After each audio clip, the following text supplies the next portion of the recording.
So all deodorants were not created equal. Some were created pretty crappy, don't really work. Others created not super good for your body. Today, what I want to do is actually go over a few Alpha M pro tips that are going to actually help you choose a better deodorant. Right now, the first thing you need to decide when choosing a deodorant is whether or not you need an antiperspirant or a deodorant. If you're somebody that suffers like big time with excessive sweating, like unnormally so, then an antiperspirant deodorant is probably going to be what you need. All right, the antiperspirant property is actually aluminum. That's what they use in the deodorant to actually stop you from sweating. The way that it works, the aluminum goes in and actually blocks and clogs your sweat ducts. Doesn't sound super healthy because it's not. That's the downside to an antiperspirant. The other downside is that the aluminum actually stains your clothing. So if you're somebody that has like yellow pits or stains on your shirts, the reason is because of the aluminum in your antiperspirant deodorant. What I would recommend is look for a Naturally-Derived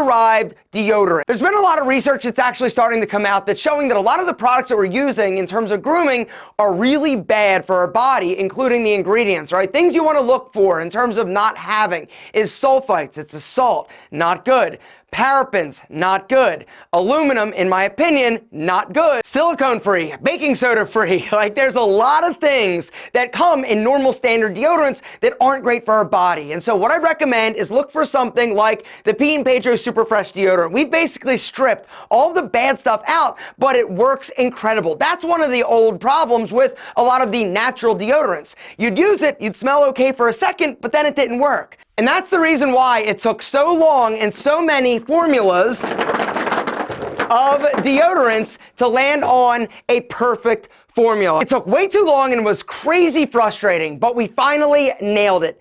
A naturally derived deodorant that not only works incredibly well, it goes on clear, so it's not going to mess up your clothing, but it also works incredible. It's also not overpowering in terms of the scent. That's something else you want to look for. One of the problems with a lot of deodorants is that in order to mask the scent, they use a lot of fragrance. And what happens is instead of smelling like your cologne, which you want to smell like, instead you end up smelling like citrus bark, musk, sandalwood explosion to the extreme, right? They put so much in there. Guys, that's the thing with the Pedro Super Fresh Deodorant. It is super fresh. It smells like spearmint, not to mention eucalyptus. It's fresh, it's light. It's going to work and help you stop from stinking, but it's not so overpowering that you smell the deodorant instead of your super sexy signature scent. Gentlemen, the choice is yours. Something that clogs your pores, something that's not great for your body, or the best deodorant on the market.